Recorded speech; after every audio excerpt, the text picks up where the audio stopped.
നന്ദുവിനെ സ്വന്തമാക്കാനും നന്ദുവിനെ സ്വന്തം ഭാര്യയാക്കാനും വേണ്ടി അനിയെ ഒരു തെളിവുമില്ലാതെ കൊന്നു കളയുകയാണ് നവീൻ. ഒരു മനസാക്ഷിയുമില്ലാതെ.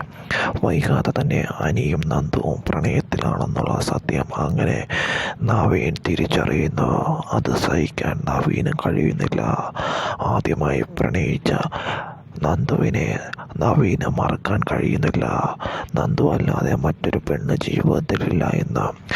അതിന് തടസ്സമായി നിൽക്കുന്ന അനിയെ എങ്ങനെയെങ്കിലും തീർക്കുക എന്നുള്ള ദുഷ്ടചിന്തയോടുകൂടി നവീൻ വരികയാണ് ചെയ്യുന്നത്. അങ്ങനെ നന്ദുവിനോടുള്ള അമിതമായ പ്രണയം കാരണം സ്വന്തം കൂട്ടുകാരനെ തന്നെ തീർക്കുകയാണ് നവീൻ.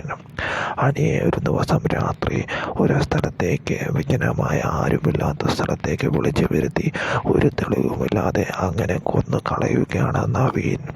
പിന്നീട് അനിയെ മരിച്ചെന്ന് ഉറപ്പുവരുത്തി അവിടെ ഉപേക്ഷിച്ചു പോകുന്നു. അങ്ങനെ നന്ദുവിനെ സ്വന്തമാക്കാൻ നവീൻ ആ ദുഷ്ടപ്രവൃത്തി ചെയ്യുന്നു. പിന്നീട് അനിയ മരിച്ചത് എങ്ങനെയാണെന്ന് നന്ദു കണ്ടെത്തുകയാണ് ചെയ്യുന്നത്.